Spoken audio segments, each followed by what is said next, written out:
Okay, I thought I'd show you guys where I'm at right at the moment on this. I basically got all the bumblebee caps all changed out. I've replaced a couple of the resistors that check bad. When I say bad, if they were more than 10% out, I changed them, even though most of these are 20%.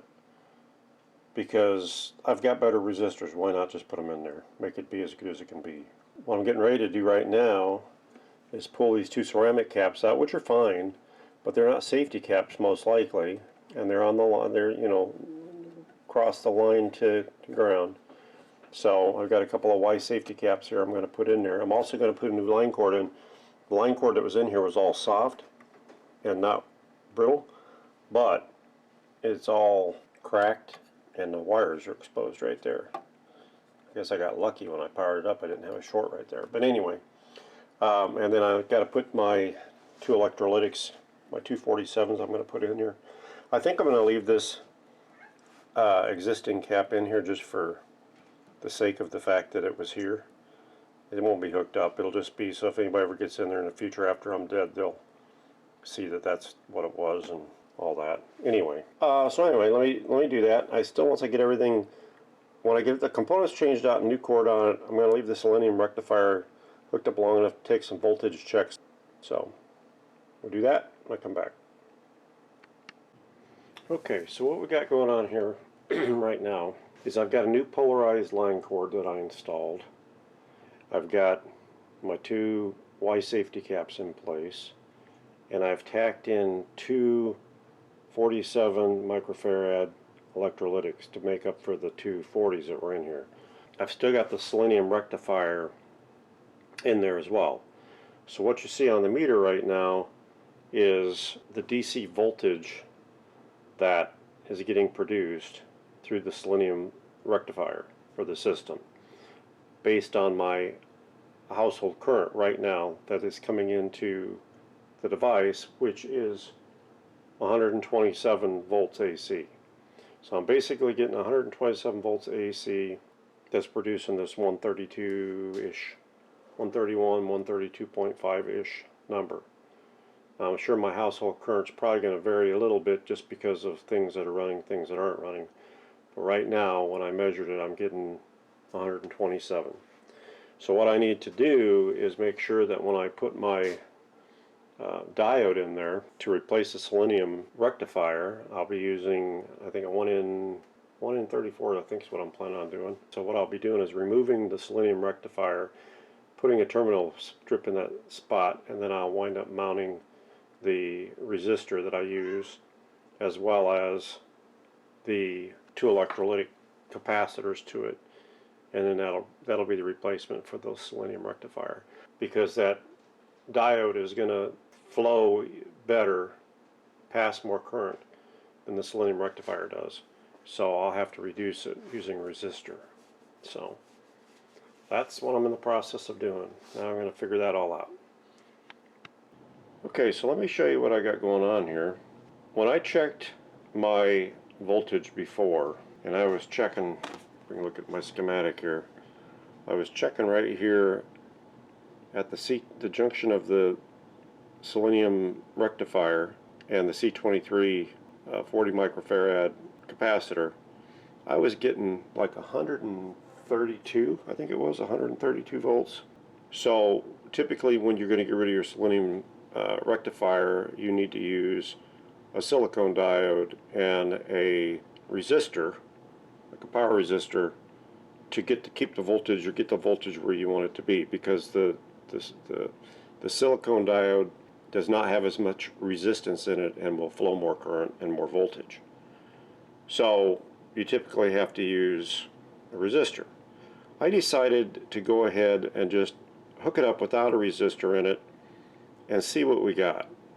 So right now, what I've done right here, I've got, if you can see it, I'm not going to get my finger in there and get shocked, but I put in a 1 in 5408 silicone diode that's good for 3 amps and 1000 volts, which is way overkill for what I need here.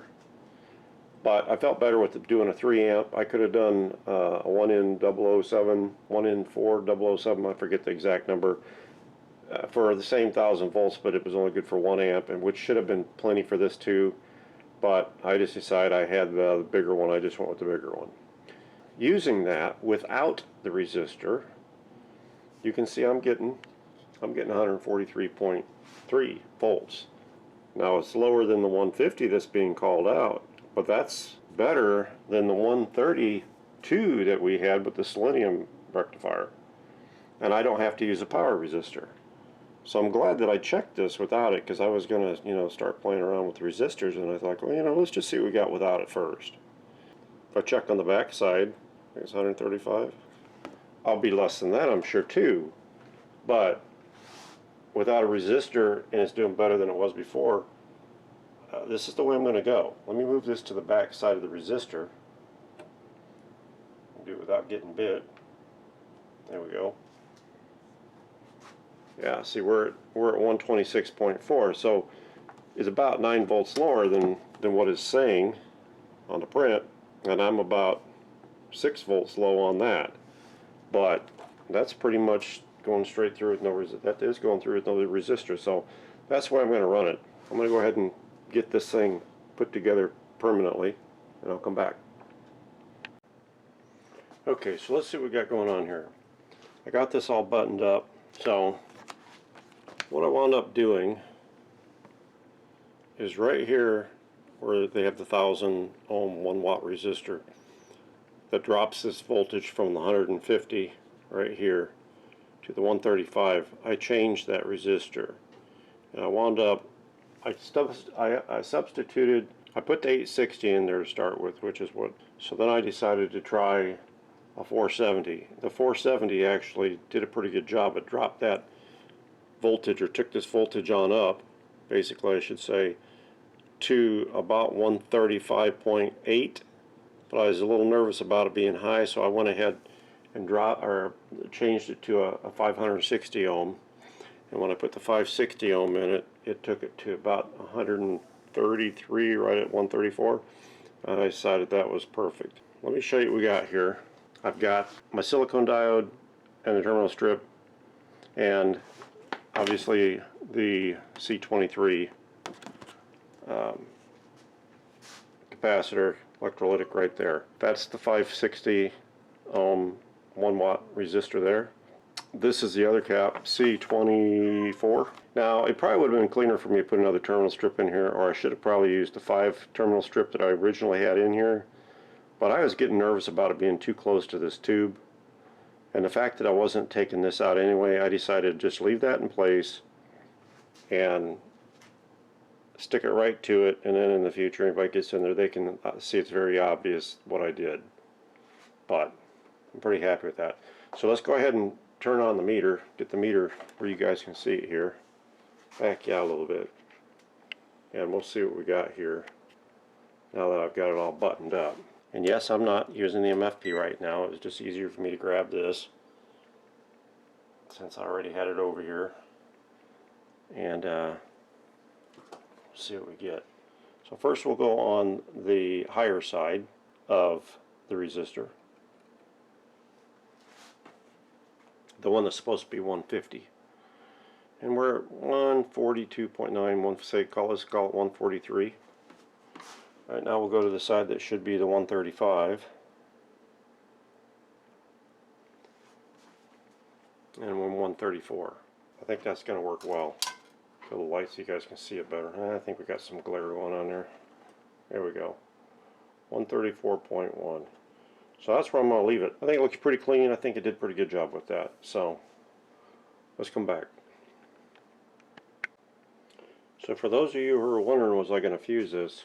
Yes, I fused it right there. As you can see, I've got a pigtail glass fuse in there. It's a 1 1/4 amp, which is probably high for this, but I think it's enough to protect the transformer should something go wrong.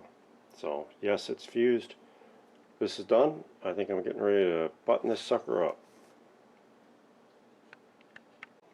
Okay, so here we are. I've got the RCA WR-49A signal generator all back assembled and cleaned up. And we're going to take a look at it here in a second up on the scope and see if it looks any better than it was before. And but I did want to show you how nicely it did clean up. I mean, basically, it pretty much looks new.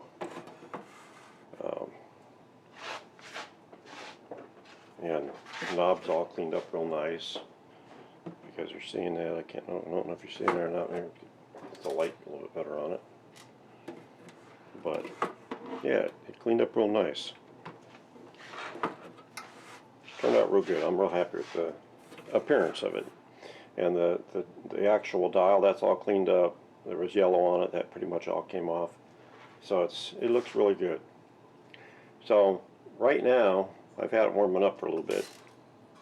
We can see I'm on the A scale, and if I can zoom in a little bit, you guys can see I'm sitting on 85 right now.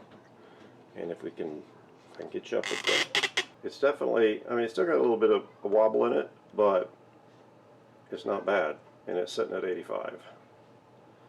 Get this camera, I'm trying to hold it right now. Let me get it situated so it's staring better at it, and then we'll just go through the ranges real quick.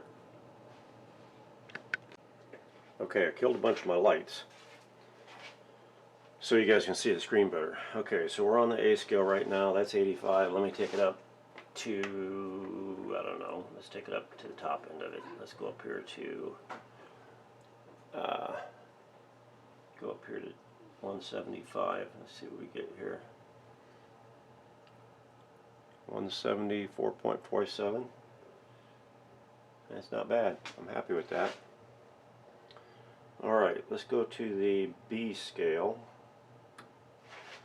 And we'll take it on the B scale. Let's take it up to the top end of the range here, which is 550. We'll go to 500. That looks lined up about 500. And it's 502 on the meter here. Yeah, it's a little shaky. Yeah, it's not a perfect sine wave, but all in all, sitting on 502 pretty much. And I could be off slightly with my line up on my line there too, for that matter. Alright, let's go down to the lower end of that B range. Let's go down to about 250. Let's see what we get. That looks fairly lined up. Oh, 250 right on. Okay. So B scale looks a lot better than it did. So let's go up to C scale. C scale right now we should be on, without me moving anything, we should be on about, well, I'll move it a little bit here. Let's take it to 600. 603. That's pretty close. Alright, let's go to the top end. Let's go up to, let's do 1400. That's 1400, 1409. Not bad. Not bad at all. Okay. And I'll go up to D scale. And let's put it on what should be 4 megahertz. So that should be about 4, right on the money there. 4.016. Great. That's really good. Let's see if we can. Not bad.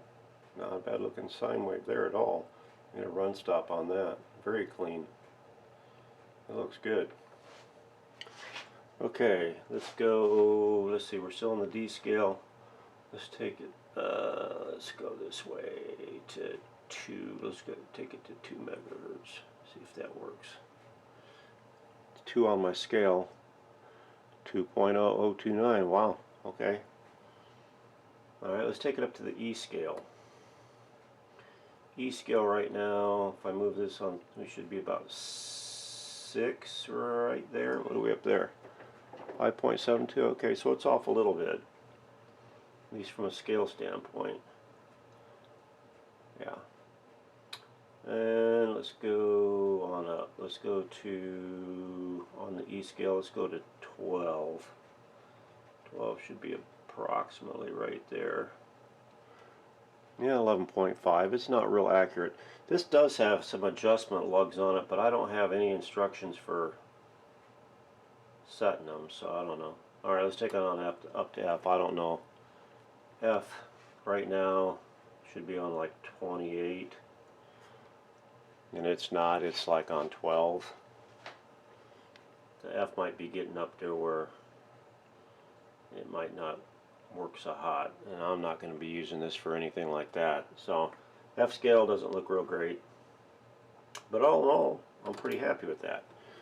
Alright, let's go ahead and kill this. Okay, we're going to kill that. Get you back down to the actual meter. Okay, so this should have like a 400 hertz audio frequency out on it. So let's pull this out of the RF out and put it over here in the AF in out and see if we can get a audio signal out of this thing. Let me get over here to my, see if I can get you guys zoom. Go ahead and turn the signal tracer on. Get my scope leads out of the way.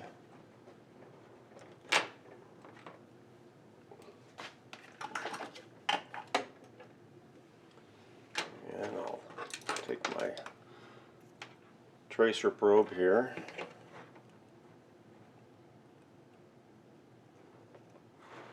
Alright.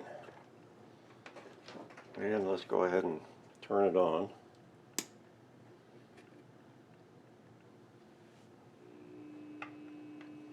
Okay.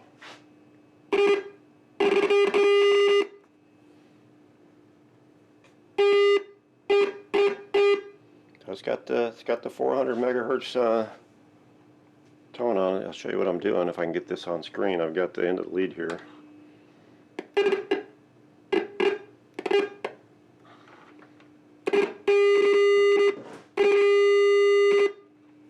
So it's got that.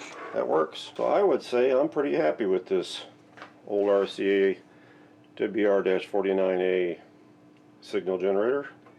I think it's working pretty darn good. So that'll be a wrap for this one, this part 2. And I think we're going to work on that Philco 077 signal generator next that I got about 1.5 years ago. So this will end it for this one. Thank you for watching Gregg's Vintage Workshop.